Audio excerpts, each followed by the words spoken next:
موضوع الدرس في عظمت کتاب اللہ سورۃ الواقعہ تفسیر ابن کثیر. الحمد للہ رب العالمین والصلاة والسلام على اشرف الانبیاء وسید المرسلین سیدنا محمد وعلى آلہ واصحابہ اجمعین. اللهم صل على سيدنا محمد وعلى آل سيدنا محمد كما صليت على إبراهيم وعلى آل إبراهيم في العالمين إنك حميد مجيد.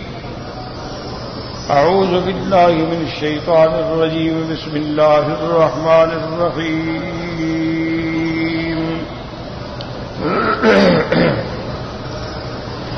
فلا أقسم بمواقع النجوم وإنه لقسم لو تعلمون عظيم. إنه لقرآن كريم في كتاب مكنون لا يمسه إلا المطهرون تنزيل من رب العالمين. أفبهذا الحديث أنتم مدهنون وتجعلون رزقكم أنكم تكذبون. قال المؤلف المفسر رحمه الله تعالى أدام النفع بعلومه وعلومكم في الدارين آمين. إلى أن قال وقال ابن جرير حدثنا ابن عبد الأعلى قال حدثنا ابن ثور قال حدثنا معبد قتادة لا يمسه إلا المطهرون قال لا يمسه عند الله إلا المطهرون. فأما في الدنيا فإنه يمسه المجوسي النجس والمنافق الرجس. قال وهي في قراءة ابن مسعود ما يمسه إلا المطهرون. اب ابن جریر رحمت اللہ علیہ اس آیت کا بیان فرماتے ہیں کہ لا یمسہ نہیں چھوتے اس کو مگر پاکیزہ لوگ. تو فرمایا اس کا معنی یہ ہے کہ جو لوح محفوظ میں ہے جب اللہ کا حکم ہوتا ہے تو ملائکہ اس کو نقل کرتے ہیں. تو قرآن یعنی جو آسمانوں میں ہے اس کو مطہرون کے علاوہ کوئی نہیں چھوڑ سکتا. باقی کہنے لگا دنیا میں تو مجوسی بھی قرآن پکڑ لیتے ہیں, کافر بھی قرآن پکڑ لیتے ہیں, بہت سارے ہندو ہیں جو قرآن پڑھتے ہیں, بہت سارے سوشلسٹ قسم کے لوگ ہیں وہ بھی قرآن کا مطالعہ کرتے ہیں. اسی طرح منافق جو ہیں وہ بھی قرآن کو ہاتھ لگاتے ہیں. انہوں نے کہا معنی یہ ہے کہ لا یمسہ الا المطہرون یعنی جو اللہ کے ہاں آسمانوں میں محفوظ ہے اس کو ماں سوا پاکیزہ لوگوں کے کوئی ہاتھ نہیں لگاتا. وقال ابو العالیہ لا یمسہ الا المطہرون لیس انتم اصحاب الذنوب. ابو العالیہ نے فرمایا اس سے مراد یہ انسان نہیں بلکہ وہ فرشتے ہیں. وقال ابن زعمت کفار قریش ان هذا القرآن تنزلت به الشیاطین فاخبر اللہ تعالی انه لا یمسہ الا المطہرون. حضرت ابن زید فرماتی ہیں کہ کفار قریش جو ہیں نعوذ باللہ ثم نعوذ باللہ وہ سمجھتے تھے کہ نعوذ باللہ یہ بھی شیطان آ کے حضور صلی اللہ علیہ وسلم کو پڑھاتے ہیں بتلاتے ہیں. تو اللہ نے ان کا رد کیا کہ ظالموں قرآن تو ایسا چیز ہے کہ اس کو تو بغیر پاکیزہ لوگوں کے کوئی چھو ہی نہیں سکتا. تو شیاطین کہاں سے لے آئیں گے یا کہاں سے چھو لیں گے یا کہاں سے پڑھ لیں گے. اس کے بعد جیسے فرمایا وما تنزلت به الشیاطین وما ينبغي لهم وما يستطيعون انهم عن السمع لمعذورون. جیسے اللہ نے فرمایا کہ قرآن کو شیاطین لے کے نہیں اترے ہیں اور نہ ان کی یہ حیثیت ہے اور نہ وہ طاقت رکھتے ہیں بلکہ وہ تو اس کے سننے سے بھی اللہ نے ان کو دور کر دیا ہے. وهذا القول قول جيد وهو لا يخرج الأقوال التي قبله. وقال الفراء لا يجد طعمه ونفعه إلا من آمن به. اب فراء کہتی ہیں کہ لا یمسہ کا معنی یہ ہے کہ قرآن مقدس کا جو ذوق ہے اور جو اس کا نفع ہے وہ صرف اس کو حاصل ہوتا ہے جو قرآن پہ ایمان لائے ہیں.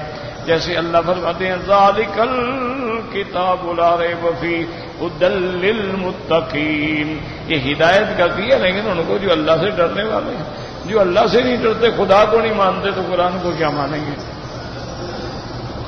وقال آخر لا يمسه إلا المطهرون من الجنابة والحدث. بعض علماء فرماتے ہیں اس کا معنی یہ ہے کہ آدمی جنب کی حالت میں یا آدمی ناپاکی کی حالت میں قرآن کو ہاتھ نہ لگائے. قالوا لفظ الآیت خبر معناها طلب، کہ لفظ تو ایسے ہے جیسے خبر دی جا رہی ہے کہ اس کو پاکیزہ لوگوں کے علاوہ کوئی نہیں چھوتا، لیکن معنی حکم کا ہے کہ کوئی نہ چھوئے جب تک کہ پاک نہ ہو. قالوا المراد بالقرآن ها هنا المصحف، یعنی یہ مصحف جو ہمارے ہاتھوں میں ہے.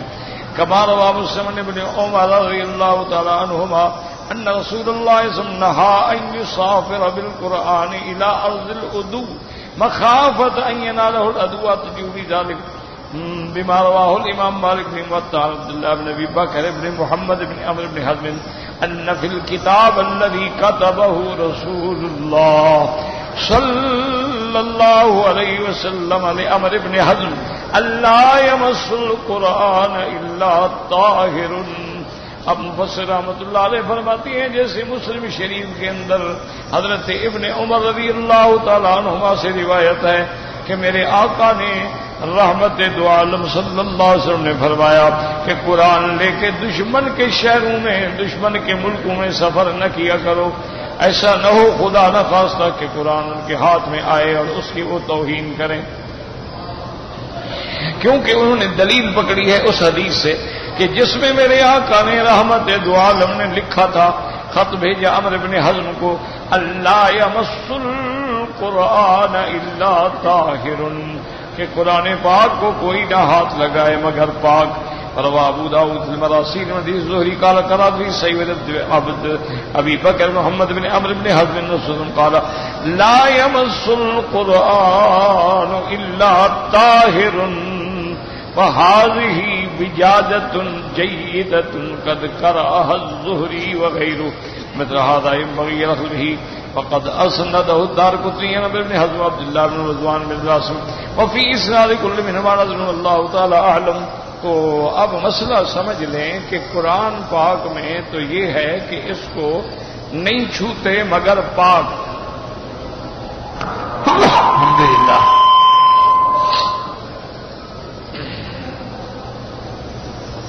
یہدینا ویہدیکم اللہ. تو یہ بات سمجھ لیں کہ قرآن لوح محفوظ میں ہے، وہاں سے فرشتے جب نقل کرتے ہیں تو فرشتے پاک ہیں، یہ بات ہے. اب مسئلہ یہ ہے کہ کیا دنیا کے اندر قرآن پاک کو کوئی ناپاک بندہ حالت جنابت میں یا بے وضو یا عورت حیض میں نفاس میں ہاتھ لگا سکتی ہے یا نہیں؟ تو بعض علماء نے فرمایا کہ بھئی اس آیت کا تو اس مسئلے سے کوئی تعلق نہیں ہے، یہ تو اللہ نے خبر دی ہے کہ قرآن آسمانوں میں ہے اور اس کو پاک فرشتے ہی ہاتھ لگاتے ہیں اور کوئی نہیں چھوتا، تو یہ بات ہی الگ ہے. البتہ کہ کوئی یعنی حدث اکبر ہو یا حدث اصغر ہو قرآن کو ہاتھ نہ لگائے، وہ حدیث ہے حضور پاک. حضور صلی اللہ علیہ وسلم نے ایک تو عمرو بن حزم کو خط لکھا تھا اور اس میں آپ نے وضاحت فرمائی کہ لا یمس القرآن الا طاہر، قرآن کو ہاتھ نہ لگائے مگر وہ جو پاک. اور دوسری حدیث جو مسلم شریف کے اندر ہے، حضور پاک نے حکم فرمایا تھا کہ قرآن شریف کو لے کر دشمن کے ملک میں نہ جاؤ، دشمنوں میں نہ جاؤ. ایسا نہ ہو کہ قرآن ان کے ہاتھ آ جائے اور وہ توہین کریں، تو تم حفاظت کرو. تو ان دو حدیثوں کو سامنے رکھ کر محدثین نے، فقہا نے یہ مسئلہ نکالا ہے کہ قرآن پاک کو ہاتھ لگانا جو ہے یہ اس وقت جائز ہے جب آدمی پاک، اگر نہ پاک ہے تو ہاتھ نہ لگائے.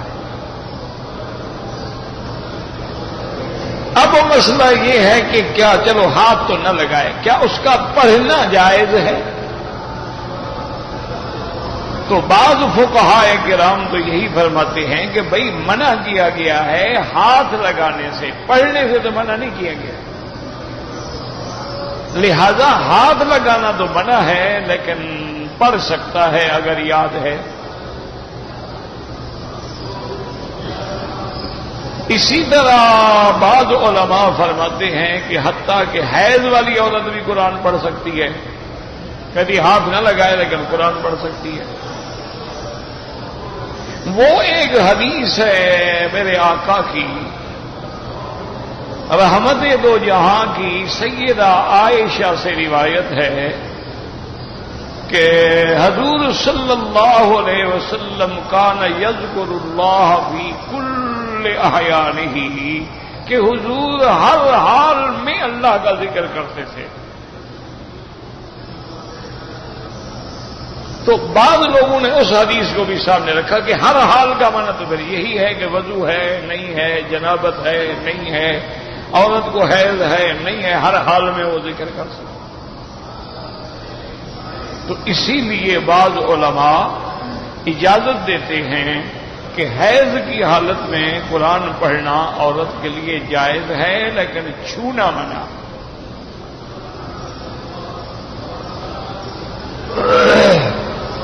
اور امام ابو حنیفہ رحمۃ اللہ علیہ اور اصحاب ابی حنیفہ جو ہیں وہ کہتے ہیں نہیں، قرآن مجید کو چھونا بھی منع ہے اور حالت حیض میں یا جنابت میں پڑھنا بھی منع ہے۔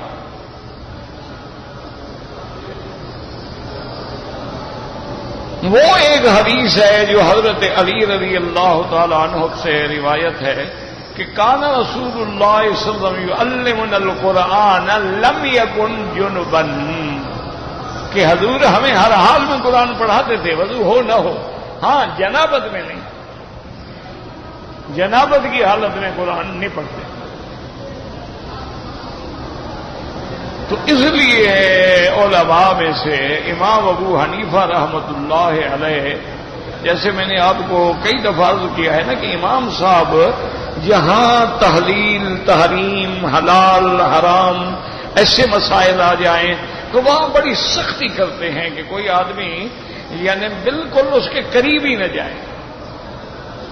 وہ فرماتے ہیں کہ کسی حال میں قرآن پڑھنا جو ہے نہ حیضہ کے لیے جائز ہے، نہ نفاس والے کے لیے جائز ہے، اور نہ جنابت والے کے لیے جائز ہے۔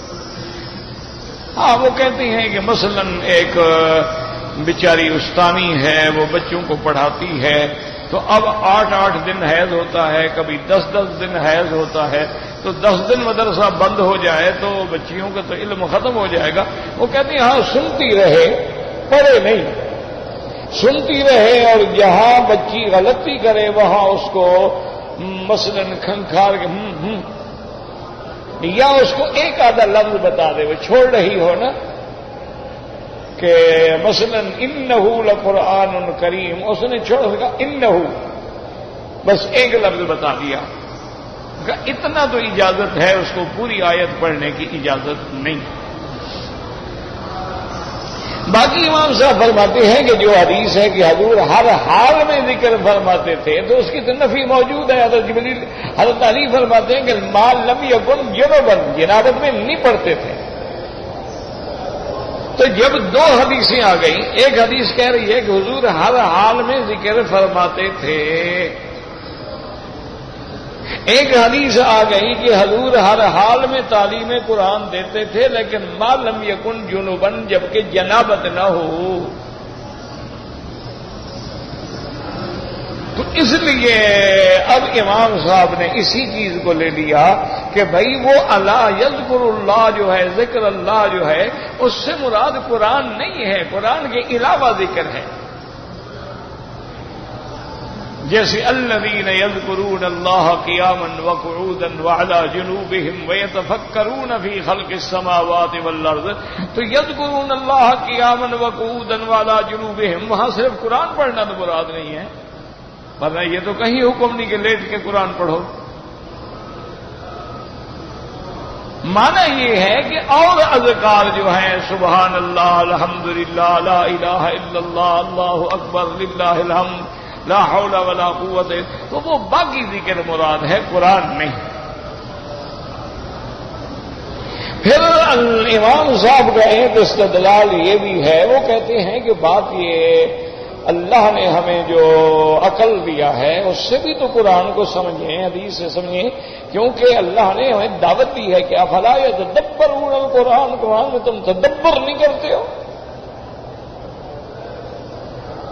انہوں نے کہا کہ جس چیز کا ہاتھ لگانا بھی منع ہو تو اس کا پڑھنا کیسے جائز ہو جائے گا؟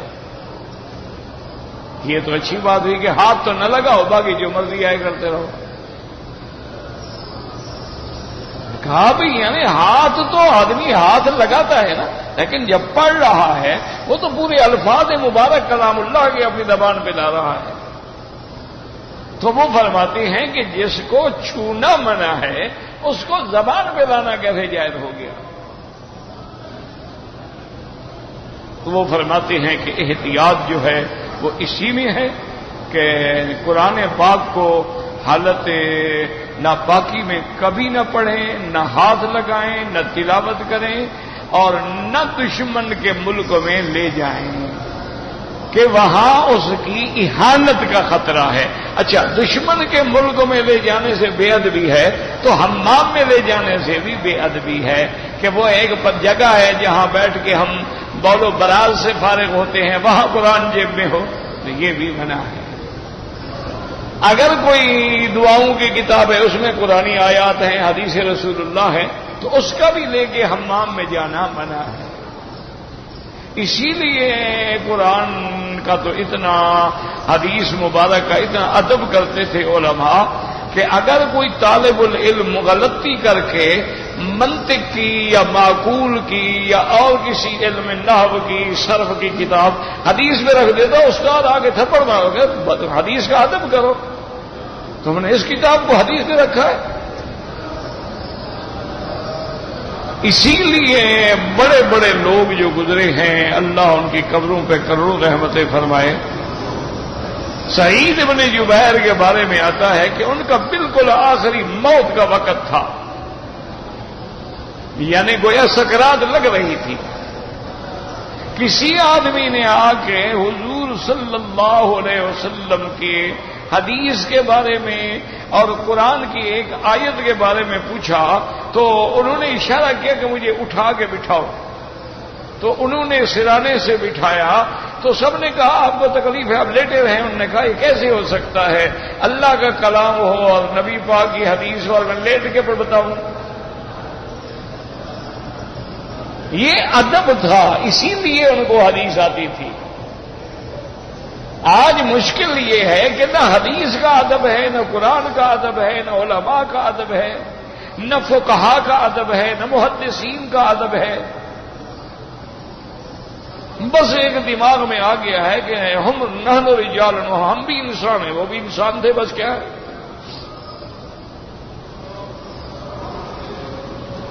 تو یہ وجہ ہے، یاد رکھو کہ جب آدمی کے دماغ پر بے ادبی آ جاتی ہے تو پھر آدمی کو علم نہیں حاصل ہوتا۔ ٹھیک ہے، معلومات ہوں گے، معلومات تو سارا آدمی رکھ سکتا ہے نا، معلومات کا ہونا الگ ہے۔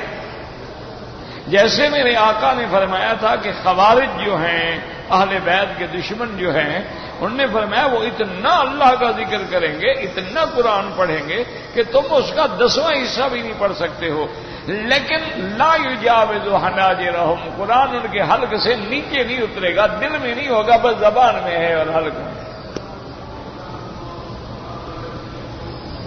اسی لیے بے ادب آدمی جو ہے اس کے یقین کر لیں، اگر قرآن کی بے ادبی ہے تو کبھی اس کو قرآن نہیں سمجھ آئے گا۔ حدیث رسول اللہ کی بے ادبی ہے، کبھی حدیث سمجھ نہیں آئے گی۔ فقہا کا بے ادب ہے تو کبھی تفقہ دین میں حاصل نہیں ہوگا۔ اس کے لیے ہر حال میں ادب ہے، جیسے بزرگ کہتے ہیں نا جی کہ با ادب با نصیب اور بے ادب بے نصیب۔ اس کو عربی علماء کہتے ہیں الدین کلھا ادب، وہ دین تو ہے ہی ادب کا نام۔ آپ دیکھیں نا کتنا بڑا ادب ہے، ذرا غور کریں کہ میرے آقا رحمت للعالمین صلی اللہ علیہ وسلم، عرفات کا دن ہے، یوم الوقوف ہے، میدان عرفات ہے، حضور احرام میں ہیں، سارے صحابہ احرام میں ہیں۔ حضور فرماتے ہیں صحابہ سے ایو شہر ھذا، یہ کون سا مہینہ ہے؟ اب ایمان سے کہیں صحابہ کو پتہ نہیں تھا کون سا مہینہ، حج احرام باندھا ہوا ہے، عرفات میں کھڑے ہیں، لیکن نے کہا اللہ ورسولہ اعلم، ادب نے کہا یہ ایک جانی پہچانی بات ہے، لیکن حضور جو فرما رہے ہیں تو کوئی حکمت ہے۔ آپ نے فرمایا ایو یوم ھذا، یہ کون سا دن ہے؟ انہوں نے کہا اللہ ورسولہ اعلم، اللہ کا رسول، حالانکہ ان کو نہیں پتا تھا کہ جمعہ کا دن ہے، 9 تاریخ ہے، ہم عرفات میں ہیں، حج پڑھنے کے لیے آئے ہیں، لیکن یہ ادب۔ سیدنا علی رضی اللہ تعالی عنہ فرماتے ہیں کہ کنت رجلا مزا، فرماتے ہیں کہ میں نوجوان تھا اور بڑا اللہ نے مجھے بڑی قوت طاقت دی تھی، تو مجھے یعنی اس قوت و طاقت کی بنا پر مزی آتی تھی، یعنی پیشاب کرنے کے بعد سفید مادہ آ جائے اس کو مزی کہتے ہیں۔ تو اب میں مسئلہ پوچھنا چاہتا تھا کہ بھئی مزی کے بعد غسل کرنا ضروری ہے یا پھر غسل کافی ہے؟ لیکن کہتے ہیں کہ حیاء، ادب سے، حیا سے میں حضور سے مسئلہ نہیں پوچھ سکتا، کیونکہ حضور کی بیٹی میرے گھر میں ہے، تو یہ ان کو سامنے جا کے اپنی قوت اور طاقت کا اظہار کرنا جو ہے یہ بے ادبی میں شامل ہے۔ میں نے ساتھیوں سے کہا کہ مسئلہ پوچھو، میں نہیں پوچھتا۔ یہ ہے حیا، یہ ہے ادب۔ حضور نے فرمایا کہ نہیں، بس استنجا کریں اور وضو کریں، اس کے لیے غسل ضروری نہیں ہوتا، مزی ہو یا ودی ہو اس کے لیے غسل ضروری نہیں ہوتا۔ بعض لوگوں کو پیشاب کرنے سے پہلے سفید مادہ سا آ جاتا ہے، یا بعض لوگوں کو پیشاب کے بعد سفید مادہ آ جاتا ہے، اس کے لیے استنجا اور وضو ہے، اس کے لیے غسل نہیں ہوتا۔ غسل صرف اس وقت ہوتا ہے جب منی نکلے، اور منی کا معنی ہوتا ہے وہ ٹپک کے نکلنے والا نطفہ جس کے بعد آدمی کا عضو جو ہے وہ مر جاتا ہے، اس کے بعد غسل۔ لیکن ادب ہے، تو اس لیے امام صاحب فرماتے ہیں کہ بھئی یہ عجیب بات ہے کہ بھئی ہاتھ لگانا تو بناؤ، پڑھتے رہو۔ وہ کہتے ہیں نہ ہاتھ لگاؤ نہ پڑھو۔ اچھا، جو لوگ علماء فرماتے ہیں وہ بھی کہتے ہیں کہ چونکہ قرآن نے کہا ہے کہ چھونا منع ہے تو بس چلو چھونا منع ہے، باقی جائز ہے۔ لیکن ان کی احتیاط اتنا ہے کہ وہ کہتے ہیں چھونا بھی منع ہے اور حالت جنابت میں پڑھنا بھی منع ہے، کہ حدیث ہے حضور جنابت میں نہیں پڑھتے تھے۔ تو اسی لیے وہ فرماتے ہیں کہ حیض میں بھی منع ہے اور نفاس میں بھی منع ہے۔ ایک تو یہ ہو گیا، اور دوسرا ترجمہ میں نے خلاصے میں بھی عرض کیا تھا، پتہ نہیں آپ کو اللہ کرے یاد ہو۔ ایک معنی یہ ہے لا یمسہ الا المطہرون، بھائی جیسے کوئی کہنا یار تم نے تو کتاب کو آج تک چھوا ہی نہیں نا، جیسے کبھی استاد کہتا ہے نا کہ بھائی اور یار تم کیا کتاب کو بتاؤ گے، تم نے تو کبھی کتاب کو ہاتھ ہی نہیں لگایا۔ تو انہوں نے فرمایا اس کا معنی یہ ہے کہ قرآن سے علم حاصل نہیں کر سکتے مگر وہ لوگ جو پاک ہیں۔ اگر وہ پلید ہے، وہ مشرک ہے، وہ منافق ہے، وہ شرابی ہے، وہ زانی ہے، تو معنی ہے کہ وہ گناہ گار ہے، وہ پاک نہیں ہے۔ تو گناہ گار جو ہوتے ہیں جن کے گناہوں کی زندگی ان کو قرآن نہیں سمجھتا۔ قرآن کو سمجھ بھی وہی سکتا ہے اور نفع بھی وہی اٹھا سکتا ہے۔ ہدی للمتقین، متقی تب ہوگا جب گناہوں سے پاک ہوگا۔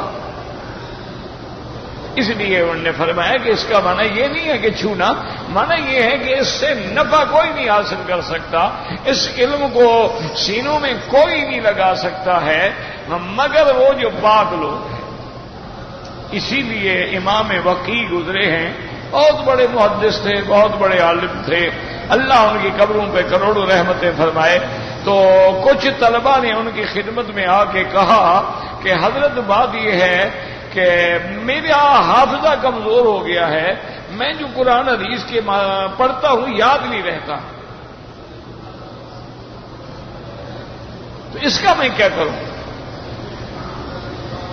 تو اس کو کسی نے شعر میں بھی نقل کیا ہے کہ شکوت الی وکیع سوء حفظی، میں نے اپنے حافظے کی خرابی کی شکایت کی حضرت امام وکیع سے، فاوصانی بترک المعاصی، انہوں نے کہا گناہ چھوڑ دو قرآن یاد ہو جائے۔ کیوں؟ آگے پھر حضرت نے دلیل دی ہے امام وکیع، انہوں نے فرمایا العلم نور، قرآن کا علم حدیث کا علم تو نور ہے، والنور لا یؤتی للعاصی، اور نور جو ہے وہ گناہ گاروں کے دلوں میں نہیں ہوتا ہے، اس کے لیے ضروری ہے کہ آدمی کا اندر باہر جو ہے وہ پاک،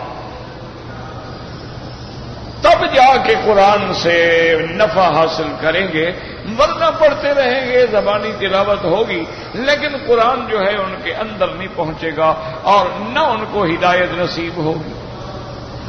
اب دیکھیں نا ہمارے کتنے بھائی ہیں نماز پڑھتے ہیں لیکن اثر نہیں ہوتا نماز کا، حالانکہ تو قرآن ہے، قرآن کہتا ہے نماز جو ہے برائیوں سے روک دیتی ہے، یہ تو قرآن تازہ نماز پڑھ کے برائی شروع کر دیتے ہیں۔ فلم دیکھ رہے ہوں نا تو کوئی بہت زیادہ پابند نماز بھی ہو، وہ کہہ رہے یار 2 منٹ بند کرو میں نماز پڑھ لوں گا، اچھا اب کھولو ٹھیک ہے میں نے پڑھ لیا، یہ کون سی نماز ہے جی؟ تو اس کو یہ نماز کیوں نہیں روک رہی؟ جبکہ قرآن کہتا ہے کہ ان الصلاۃ تنہی عن الفحشاء والمنکر، کہ نماز جو ہے برائیوں سے بھی اور ہر امر منکر سے بھی روک دیتی ہے۔ تو اس کا علماء نے جواب دیا کہ نماز تو واقعی روک دیتی ہے لیکن ابھی ہماری نماز بنی ہی نہیں ہے، وہ صرف ٹکرے ہیں، فرض اتار رہے ہیں، نماز اپنی اصلی کیفیت میں نماز بنے تو گناہوں سے روکے۔ ہم پڑھ رہے ہیں ٹھیک ہے، فرض تو اتر گیا، مغرب پڑھ لی انشاءاللہ عشاء بھی پڑھ لیں گے، لیکن وہ جو نماز ہے نا جس کو نماز کہتے ہیں،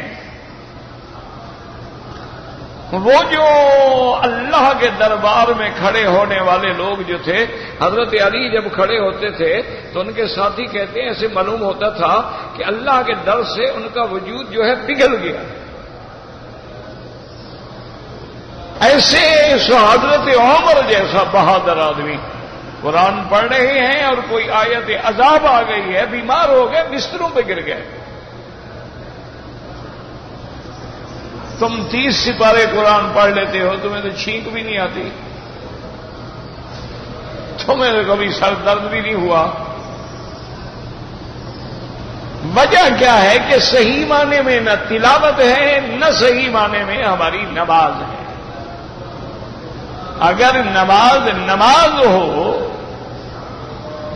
اور تلاوت صحیح معنی میں تلاوت ہو، یہ تو بہت پرانی بات، تو پہلے والے لوگ جو تھے ان کا تو پتہ نہیں شان ہی نرالا ہے نا، جتنا زمانہ حضور پاک کے قریب ہوگا ان کا تو شان ہی اور ہے نا۔ یہ اس دور کی بات ہے۔ حضرت احمد علی لاہوری رحمت اللہ علیہ میں نے زیارت کی ہے، لیکن اس وقت زیارت کی ہے جب عقل شکل کوئی نہیں تھا، سمجھ ہی نہیں تھی۔ تو بہت سارے میرے احباب ہیں، دوست ہیں، علماء ہیں، بزرگ ہیں جو بتاتے ہیں کہ حضرت لاہوری رحمت اللہ علیہ ہمیشہ فرمایا کرتے تھے جمعہ میں بھی اور باقی مجالس میں بھی کہ بھائی اگر آپ نے قرآن و حدیث کے برکات کا تجربہ کرنا ہے تو بس فقیر کے پاس آ جاؤ 40 دن کے لیے نیت کر کے، لیکن شرط یہ ہے کہ کپڑے وہ پہنو گے جو فقیر دے گا، اور کھانا بھی وہی کھاؤ گے لنگر کا جو فقیر کھلائے گا، اور جو فقیر ذمہ داری لگائے گا وہ بھی پوری کرو گے، پھر دیکھو کہ قرآن اور نماز کا لذت آتی ہے کہ نہیں آتی۔ تو مجھے لوگوں نے بتایا کہ بڑے بڑے لوگ، بڑے بڑے شرابی، بڑے بڑے ڈاکو، بڑے بڑے قاتل گئے اور ایسے تبدیل ہوئے نا کہ وہ خود ولی بن گئے۔ ہمارے ہاں جو مشکل ہے نا میرا بھائی وہ یہی ہے کہ کپڑا بھی پتہ نہیں حلال کا ہے حرام کا ہے، کھانا جو ہم نے کھایا ہے اللہ عالم اس میں بھی کوئی مشکوک چیز داخل تھی کہ نہیں تھی۔ تو اب تو وہ دور آ گیا نا کہ دین بچانا ہے تو پہاڑوں پہ جا کے غاروں میں چھپ جاؤ۔ اب لوگوں میں رہ کے دین بچانا مشکل ہو گیا کہ ہم مجلسوں میں بھی رہیں اور دین کی حفاظت بھی کریں، بڑا مشکل۔ اب دیکھیں آپ طواف میں نظریں بچا سکتے ہیں؟ طواف اللہ کے گھر کا طواف ہے، باہر پھر رہے ہیں، لیکن عورتیں آگے ہیں، پیچھے ہیں، دائیں ہیں، بائیں ہیں، بچنے کی کوشش بھی کرو پھر بھی نظر بہکتی ہے۔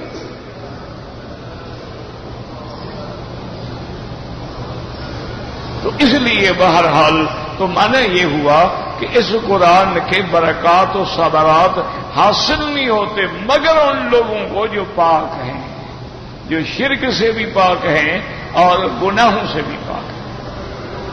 اسی لیے آپ دیکھ لیں، تجربہ کر لیں، میرے کہنے کی بات نہیں ہے، اب تو ہر ملک میں شیعہ حضرات ہیں نہیں، ان میں کوئی حافظ قرآن نہیں ہوتا۔ ایسے ان کو یاد ہوگا 1 سورت 2 سورت 4 سورتیں 10 سورتیں، اور وہ بھی ماشاءاللہ ان کا بڑے سے بڑا مجتہد درجے کا آدمی بھی قرآن پڑھ رہا ہو نا ایسے معلوم ہوتا ہے جیسے پتھر مار رہا ہو۔ وجہ کیا ہے کہ وہ قرآن جمع کیا ابو بکر عمر عثمان نے، اس کے وہ منکر ہیں، جب ان کا ادب نہیں اللہ نے سینے میں قرآن رہنے نہیں دیا۔ جب جامعین قرآن کا ادب نہیں ہوگا تو قرآن کہاں سے سمجھ آئے گا؟ یہ خدا کی قدرت ہے۔ حضرت صدیق کی صداقت اور صدق کا انکار کیا، ان کے مذہب کی بنیاد بھی جھوٹ پہ ہے۔ تسعۃ اعشار الدین فی التقیۃ، وہ کہتے ہیں تقیہ جو ہے نا اس میں یوں سمجھ لو کہ 9 حصے دین اسی میں چھپا ہوا ہے، 1 حصہ باقی باہر ہے۔ تقیہ کیا ہوتا ہے؟ ظاہر میں کچھ کہو باطن میں کچھ کرو، جھوٹ اور کیا ہے؟ سنی ہو گئے سنی بن گیا، شیعہ آ گئے شیعہ بن گیا۔ محرم میں ماتم کر لیا، 12 ربیع الاول کو جلوس میں بھی شریک ہو گیا۔ کہتے نہیں ماشاءاللہ ہمارا ابا جو تھا نا، میں ایک آدمی بتا رہا تھا، میرے والد صاحب جو تھے نا جی بڑے مرنج انسان تھے ماشاءاللہ، اللہ کی رحمت سے ان سے سب راضی تھے ماشاءاللہ۔ وہ تعزیہ شریف میں بھی جاتے تھے، وہ میلاد شریف میں بھی جاتے تھے، وہ ختم شریف میں بھی جاتے تھے، وہ عرس شریف میں بھی جاتے تھے، وہ اللہ کی توحید کا باز بھی سنتے تھے ماشاءاللہ، سب کو راضی رکھا ہوا تھا۔ اب یہ پتہ نہیں تعریف ہے یا شکایت ہے۔ اللہ کے نبی تو سب کو راضی نہیں کر سکے، اللہ کے نبی پہ مکے والے راضی تھے، صرف 40 آدمی ساتھ ہوا، باقی تو سب مخالف۔ اس کو پتہ نہیں کیسے سب کو راضی کر دیا، مانا منافق تھا، جیسا ماحول دیکھا ادھر ڈھل گئے۔ حق بات کرنے والے پر تو سب راضی نہیں ہو سکتے، ناممکن ہے۔ جب انبیاء کو آرے کے نیچے رکھ کے 2 ٹکڑے کر دیا گیا، میرے مدنی سرکار کے پاؤں کے نیچے کانٹے بچھا دیے گئے، حضور کی گردن مبارک پہ جانوروں کے اوج رکھ دیے گئے، تو اس پہ سب کیسے راضی ہو سکتے ہیں؟ معنی یہ ہے کہ مداہن ہے، منافق ہے، حق نہیں کہتا۔ حق بات کرو گے تو پھر تیار ہو جاؤ، پتھر کھانے پڑیں گے۔ حق بات کہو تو پھر تیار ہو جاؤ، لوگ وہابی بھی کہیں گے، گستاخ رسول بھی کہیں گے، منکرین اولیاء بھی کہیں گے، ہر قسم کی الزام لگے۔ لیکن یاد رکھو یہ قرآن انہیں کو. اب مطلب کیا ہوا کہ چھونا بھی منع ہے اور جنابت میں پڑھنا بھی منع ہے, اور قرآن کا صحیح مفہوم سمجھ ہی تب آئے گا جب ہم پاک ہوں. تو اس لیے آداب تلاوت ہے کہ آدمی باوضو ہو, پاک ہو, اور قرآن کو اونچی جگہ پہ رکھے, اور تنہائی ہو جہاں کوئی آپ کی تلاوت میں آپ کو مداخلت نہ کرے, آپ کی توجہ کو مبذول نہ کرے. اسی لیے حکم ہے نا کہ کوئی پڑھ رہا ہے اس کو السلام علیکم نہ کہو, اس کی توجہ خراب نہ کرو, اس کو پڑھنے دو. اسی طرح حکم ہے کہ قرآن پاک کی تلاوت جو ہے اس کے لیے ضروری ہے کہ ظاہری اور باطنی پاکی ہو, تنہائی ہو, قرآن اونچے مقام پہ ہو, انتہائی ادب کے ساتھ ایک ایک لفظ سنوار کے پڑھے, کوئی تجوید کی غلطی نہ کرے, قرات کی غلطی نہ کرے. اگر ترجمہ پڑھنا ہے تو کسی مستند عالم کا ترجمہ پڑھے, کسی مستند عالم کی تفسیر پڑھے, صرف یہ لفظی کلامی باتیں سن کے, ورنہ اس کا نقصان یہ ہوتا ہے بجائے ہدایت کے کسی مسئلے میں ایسی ٹھوکر لگتی ہے کہ بندے کا ایمان چلا جاتا ہے. اس لیے مفسر رحمۃ اللہ علیہ فرماتے ہیں کہ اس کا معنی یہی ہے کہ لا یمس القرآن الا طاہر. اب اللہ نے فرمایا تنزیل من رب العالمین. یہ بھی کافروں پہ رد ہے جو ظالم کہتے تھے شعر ہے, جادو ہے, اللہ کا پیغمبر خود بناتے ہیں. فرمایا بدبختو یہ رب نے اتارا ہے جو رب العالمین ہے. هذا القرآن منزل من الله رب العالمين ليس هو كما يقولون انه سحر او كهانة او شعر. نہ یہ سحر, نہ یہ جادو ہے, نہ کہانا ہے, نہ شعر ہے, بل هو الحق الذي لا مرية فيه وليس وراءه حق نافع. اللہ کا کلام ہے اور حق ہے جس میں کوئی شک نہیں, اور اس کے بعد کون سی کتاب ہے جو تم کو نفع پہنچانے والی ہے. اس کے بعد اللہ فرماتے ہیں افبہذا الحدیث انتم مدہنون. حضرت ابن عباس فرماتے ہیں مدہنون کا معنی مکذبون غیر مصدقین. کیا تم اس کلام سے اللہ کے قرآن کی تکذیب کرنے والے ہو, تصدیق نہیں کرتے ہو. وقد اقال الضحاک و ابن حضرت وسدی وقال مدہنون اے تریدون ان تمالئوہم فیہ وترکنوا الیہم. یعنی تم یہ چاہتے ہو کہ ان کی طرف میلان ہو, ان کی طرف جھک جاؤ. وتجعلون رزقکم انکم تکذبون. قال بعض معنی وتجعلون رزقکم, رزق یہاں بے معنی شکرکم, بجائے شکر کرنے کے تم تکذیب کرتے ہو. اے تکذبون بدل الشکر, تمہیں اللہ کی نعمت کا قرآن کا شکر کرنا چاہیے تھا اور تم اس کی تکذیب کر رہے ہو. وقد روان علی و ابن عباس انہما قرآہا فتجعلون شکرکم انکم تکذبون. کما سیادی وقال ذکر حیث من حدین ان من لغت ازد شنوتا ما رزق فلان بمعنی ما شکر فلان. اب سمجھیں کہ اللہ نے یہاں فرمایا افبہذا الحدیث انتم مدہنون. یاد رکھو ایک تو حدیث سے مراد قرآن ہے, قرآن اللہ کا کلام قدیم ہے, یہ ہمارے پڑھنے کو حدیث کہہ دیا گیا. اچھا مدہنون کا معنی کیا ہے؟ مکذبون. کیا تم اس قرآن کی تکذیب کرتے ہو؟ بعض علماء کہتے ہیں مدہنون کا لفظ جو ہے یہ ہے مداہنت سے. یاد رکھو مداہنت کا کیا معنی ہوتا ہے کہ کسی بڑے آدمی نے مسئلہ پوچھا تو گول مول جواب دے دیا, اور کسی غریب نے پوچھا تو بڑا کڑک کے سخت جواب دے دیا. اس کو کہتے ہیں مدہنون. یہ مادہ وہی ہے جو قرآن میں دوسری جگہ ودو لو تدہنوا فیدہنون. یعنی وہ یہ بھی چاہتی ہیں کہ تم نرم ہو تو وہ بھی نرم ہو جائیں گے، تھوڑا سا قرآن تم بدل دو تھوڑا سا وہ بدل جائیں گے۔ تو مداہنت کا معنی ہی یہی ہوتا ہے کہ جب کوئی بڑا آدمی مسئلہ پوچھے تو یعنی اب دیکھیں نا، کوئی بڑا آدمی ہو، کوئی منسٹر ہو، گورنر ہو، وہ مولوی صاحب سے پوچھے کہ حضرت یہ داڑھی منڈانا جو ہے یہ گناہ کبیرہ ہے یا صغیرہ ہے؟ تو اب وہ کہے کہ نہیں جناب گناہ تو ہے لیکن صغیرہ ہے، کوئی ایسی بات ہے نہیں، بڑا گناہ نہیں، تاکہ وہ ناراض نہ ہو جائے۔ تو یہ مداہنت ہوتی ہے۔ وہ بدبخت اگر صغیرہ ہے تو لا صغیرۃ مع الاصرار، اگر صغیرہ بار بار کرتے رہو تو وہ تو کبیرہ ہو جاتا ہے، وہ صغیرہ تھوڑا رہتا ہے۔ وہ تو بار بار جب منڈائے گا داڑھی کبیرہ ہو جائے گا، اور جب کبیرہ کا ارتکاب کرے گا فاسق و فاجر ہو جائے گا۔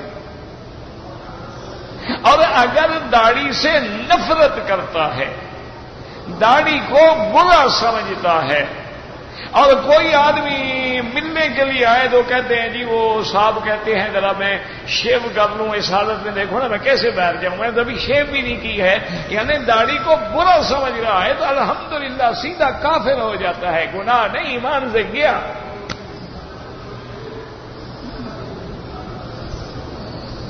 ایک ہے داڑھی نہ رکھنا، یہ گناہ ہے، داڑھی سے نفرت کرنا یا برا سمجھنا یا اس کو عیب سمجھنا، اور یہ عقیدہ دماغ اور دل میں رکھنا کہ جی میں جب تک شیو نہ کروں باہر کیسے جاؤں۔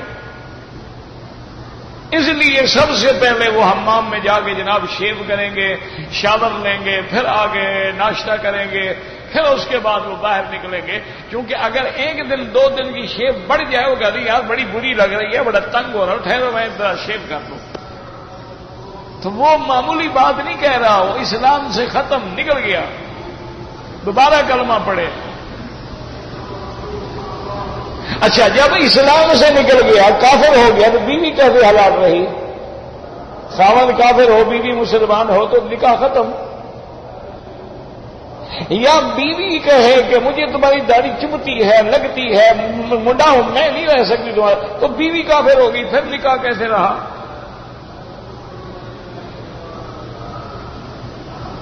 نہ رکھنا گناہ ہے، کہے میں گناہ گار ہوں، اللہ مجھے ہدایت دے، اللہ مجھے حضور کی سنت میں چلنے کی توفیق دے، اللہ ہمیں حضور پاک کے چہرے جیسا چہرہ بنانے کی توفیق دے۔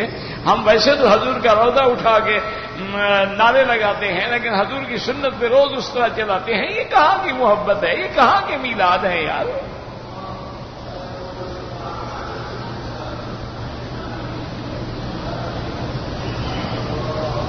اور پھر بڑی بات تو یہ ہے نا کہ اسی داڑھی تازہ شیو کرا کے مدینے منورہ میں بیٹھ کر اور پھر مواجہہ شریف میں کھڑا ہے الصلاۃ والسلام علیک یا رسول اللہ، بڑا بہادر ہے بھائی، بڑی جرت ہے بھائی کہ سرکار دو جہاں کی سنت پہ تازہ کلہاڑا چلا کے آگے پھر سامنے بھی کھڑا ہے،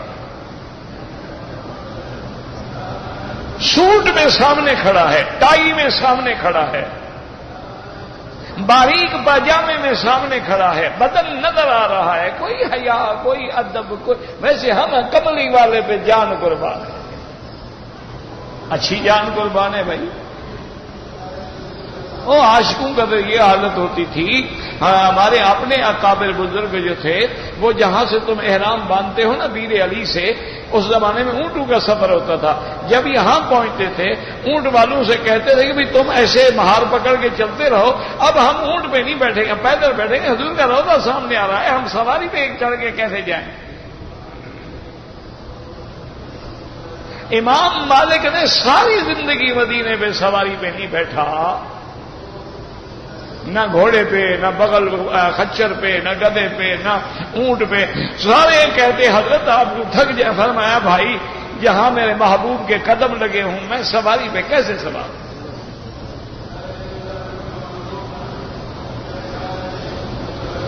یہ بڑے بہادر ہیں اور جی او روضہ شریف، او دیکھو روضہ شریف ادھر سگریٹ بھی پی رہا ہے، ارے کیسا مسلمان ہے، خدا کے لیے کوئی شرم کرو۔ مدینے میں جا کے سگریٹ پیتے ہو؟ حضور فرماتے ہیں بسل کھا کے میری مسجد میں نہ آؤ، تم سگریٹ پی کے اور تمباکو پی کے اور جناب حکے پی کے ایسی بدبو آتی ہے جس کے ساتھ نماز میں کھڑے ہو جاؤ اس کو نماز ہی بھول جاتی ہے۔